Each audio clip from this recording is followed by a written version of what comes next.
Hey there everyone, welcome back to our channel. In today's video, you are going to see how to change TikTok date of birth. So let's get right into the video.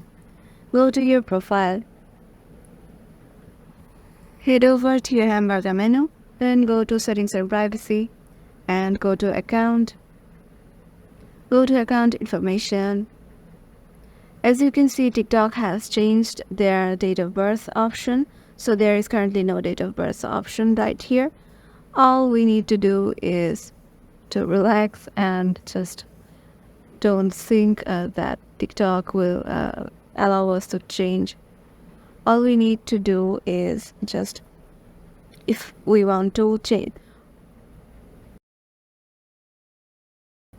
And so if we want to change our date of birth, all we need to do is go to TikTok help desk and go to support. Here go to help center and here ask TikTok so that you can change your date of birth, and TikTok will allow you to do it. And that's it. If this video helped you out, make sure to give it a thumbs up and subscribe to our channel, and we will see you in the next one.